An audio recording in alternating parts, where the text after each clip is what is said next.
நேரத்தில் சரியான செயல்களை செய்து முடிப்பதால் வாழ்க்கையில் வெற்றி பெற முடியும். கிடைக்கும் வாய்ப்புகளை சரியாக பயன்படுத்தினால் வாழ்க்கையில் முன்னேற முடியும். காலத்தை சரியாக பயன்படுத்தினால் மன அமைதி கிடைக்கும். காலத்தை மதித்து நடப்பதால் சமூகத்தில் நற்பெயர் கிடைக்கும். இளமையிலே கல்விக்கேன் பருவத்தை பரிசை என்பது போல காலத்தை சரியாக பயன்படுத்த வேண்டும். இல்லை என்றால் அது நம்மை விட்டு கடந்து போகும். காலத்தின் முக்கியத்துவத்தை உணர்த்தும் இக்கதையை கூற வருகிறார்கள் என் தொழில் மாணவிகள். விஜயபுரி என்ற நாட்டை விவேகவர்மன் என்ற அரசன் ஆண்டு வந்தான். அவன் அரசவையில் நன்கு கற்றறிந்த அறிஞர்கள் இடம்பெற்றிருந்தனர். அரசன் ஒரு நாள் அந்த அறிஞர்களை பார்த்து, அறிஞர் பெருமக்களே, வாழ்க்கையில் மிகவும் மதிப்பு வாய்ந்த பொருள் எது என்று கேட்டான். இந்த கேள்வியை கேட்டதும் முதல் அறிஞர் எழுந்து, வாழ்க்கையில் மிகவும் மதிப்பு வாய்ந்த பொருள் உயிர்தான். உயிரில்லை என்றால் நம் வாழ்க்கையில் ஒன்றும் அனுபவிக்க முடியாது என்றார். இரண்டாவது அறிஞர், மன்னா, வாழ்க்கையில் மிகவும் மதிப்பு வாய்ந்தது அறிவுதான். அறிவில்லாமல் ஒருவரும் வாழ முடியாது என்று பதிலளித்தார். மூன்றாவது அறிஞர் எழுந்து, அரசே, வாழ்க்கையில் மிகவும் மதிப்பு வாய்ந்த பொருள் பொறுமைதான். பொறுமையின்றி ஒரு நாள் கூட வாழ முடியாது. எனவே பொறுமைதான் மிகவும் விலை உயர்ந்தது என்றார். நான்காவது அறிஞர், அரசே, நம் பூமிக்கு வேண்டிய ஆற்றல் சூரியனிடமிருந்து தான் கிடைக்கிறது. சூரியன் இல்லை என்றால் பூமியில் உயிரை கிடையாது. எனவே சூரியன் தான் உயர்ந்தது என்று பதிலளித்தார். ஐந்தாவது அறிஞர் எழுந்து, வாழ்க்கையில் எல்லாம் இருந்தும் அன்பு இல்லாவிட்டால் மனிதன் வாழ்ந்து ஒரு பயனும் இல்லை. எனவே அன்புதான் மிகவும் சிறந்தது என்றார். இறுதியாக ஒரு அறிஞர் எழுந்து, அரசே, காலம் தான் அனைத்தையும் விட மிக மிக மதிப்பு வாய்ந்த பொருள். நமக்கு காலம் இல்லையானால் உயிரிழந்து என்ன பயன்? அறிவை பயன்படுத்த நேரம் ஏது? பொறுமையாக இருக்க ஏது அவகாசம்? சூரியனை பயன்படுத்த ஏது காலம்? அன்பு காட்ட ஏது வாய்ப்பு? எனவே உலகிலேயே மிகவும் மதிப்பு வாய்ந்த பொருள் காலம்தான். ஆகவே அதனை வீணாக்காமல் நம்முடைய ஆக்க பணிகளுக்கு எந்தெந்த வகையில் பயன்படுத்திக் கொள்ள முடியுமோ அந்தந்த வகையில் பயன்படுத்திக் கொள்ள வேண்டும். அரசன் அந்த ஆறாவது அறிஞர் கூறிய கருத்துதான் சிறந்தது என்று பாராட்டி அந்த கருத்தை ஏற்றுக்கொண்டார்.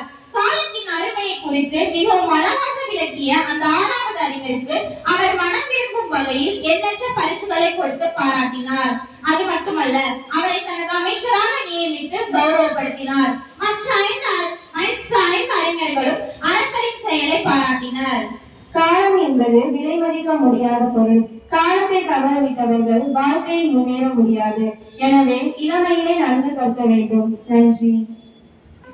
அனைவரும் கண்களை மூடி கைகளை குவித்து இறை வார்த்தைக்கு வைத்திருப்போம். சீராக்கின் ஞான நூலிலிருந்து வாசகம். அதிகாரம் 20. இறை வார்த்தைகள் 5 7 இறுதியாக.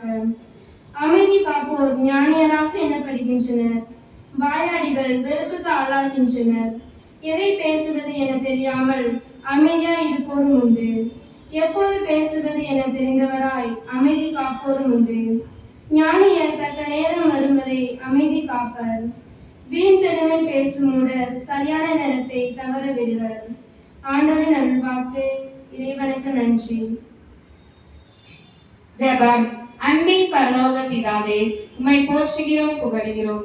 எத்தனையோ பேர் படிக்க வழி இல்லாமல், வசதி இல்லாமல் வேலைக்கு போகும் நிலையில் எங்களுக்கு நல்ல ஆசிரியர்களையும் நல்ல பள்ளிகளையும் அதிகமான வாய்ப்புகளையும் கொடுத்த உமது கிருபைக்காக நன்றி கூறுகிறோம். நாங்கள் கிடைத்த நேரத்தை நல்ல முறையில் பயன்படுத்தி படிக்கும் போது 30 மடங்கு 60 மடங்கு படிக்காமல் 100 மடங்கு படித்து எங்கள் பெற்றோருக்கும் எங்கள் பள்ளிக்கும் பெருமை சேர்க்க நீரே ஆசீர்வதிக்குமாறு உம்மை மன்றாடுகிறோம். எங்கள் ஜெபம் கேளும் நல்ல தகப்பனே, ஆமென். சாய்ந்திட வருகின்றேன், உன் கரங்கள் என்னை என்றும் தேற்றிடுமே. உன் மடியில் சாய்ந்திட வருகின்றேன், உன் கரங்கள் என்னை என்றும் தேற்றிடுமே. சுமைகளால் உள்ளம் சோர்ந்து போகையிலே உன்னிலை நிழலானே ஆறுதலே.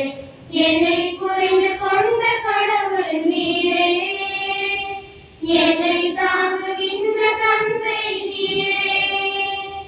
என்னை புரிந்து கொண்ட கடவுள் நீரே, என்னை தாங்குகின்ற தந்தை நீரே. தெய்வமே, உன் மடியில் சாய்ந்திட வருகின்றேன், உன் கரங்கள் என்னை என்றும் தேற்றிடுமே. தாயின் கருவிலே தெரிந்தவரே, மகனாக மகளாக ஏற்றவரே, எனக்காய் உயிரை தந்தவரே, என்னாலும் என்னோடு நடப்பவரே, உலகம் என்னும் கடலிலே துன்பாளைகள் வருகையில் போராடும் படகாய் மாறி போகிறேன். என்ன சொல்ல வேண்டும், என்ன சொல்ல வேண்டும், வழியறியாமல் போல அழைத்து திரிகிறேன். என்னை காண்பவர் நீர் ஒருவரே, என்னை காப்பவர் நீர் ஒருவரே. தெய்வமே, உன்மடியில் சாய்ந்திட வருகின்றேன். உன் கரங்கள் என்னை என்றும் தேற்றிடுமே.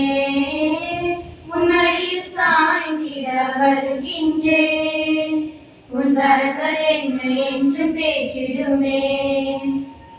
பருவத்தோடு ஒட்ட ஒழுகல் பிரிவினை தீராமை ஆக்கும் கயிறு. பொருள் காலம் உணர்ந்து அதற்கேற்ப செயல்படுதல் அந்த நற்செயலில் வெற்றியை நழுவ விடாமல் கட்டி பிடிக்கும் கயிறாக அமையும். மீண்டும் குரல். பருவத்தோடு ஒட்ட ஒழுகல் பிரிவினை தீராமை ஆக்கும் கயிறு. இன்றைய சிந்தனைக்கு, நம் வாழ்வில் கிடைக்க முடியாத செல்வம் நாம் வீணாக கழிக்கும் ஒவ்வொரு வினாடியும் தான். பூமிக்கு திரும்பினார் இந்திய வீரர் சுபான்சு சுக்லா. முக்கிய செய்திகள். பூமிக்கு திரும்பினார் இந்திய வீரர் சுபான்சு சுக்லா. 20 நாட்கள் விண்வெளி பயணம் வெற்றி. உங்களுடன் ஸ்டாலின் திட்டம் தொடக்கம். மாணவர்கள் படிப்பதற்கு உகந்த நகரங்களில் சென்னைக்கு 128வது இடம் கிடைத்துள்ளது. க்ரூஸ் இறந்தவருக்கு ஆதரவாக இஸ்ரேல் தாக்குதல் எதிரொலி. போர் நிறுத்தம் அறிவித்தது சிரியா. பெரியார் வழிகாட்டுதலில் ஆட்சி நடத்தியவர் காமராஜர். முதல்வர் மு.க. ஸ்டாலின் புகழாரம். 645 பணியாளர்களுக்கு அறிவிப்பு. விளையாட்டுச் செய்திகள். ஆகஸ்ட் 3 மாமல்லபுரத்தில் ஆசிய சர்பிங் போட்டி தொடக்கம். துணை முதல்வர் உதயநிதி ஸ்டாலின் அறிவிப்பு. 27 ரன்களுக்கு ஆட்டமிழந்த மேற்கிந்திய தீவுகள் தொடரை முழுமையாக வென்ற ஆஸ்திரேலியா. முருகப்பா தங்கக்கோப்பை ஹாக்கி IOC ரயில்கள் அணிகள் வெற்றி. இன்றைய நாளும் இனி வரும் எல்லா நாட்களும் இனிதாக அமைய இறைவனை பிரார்த்திப்போம்.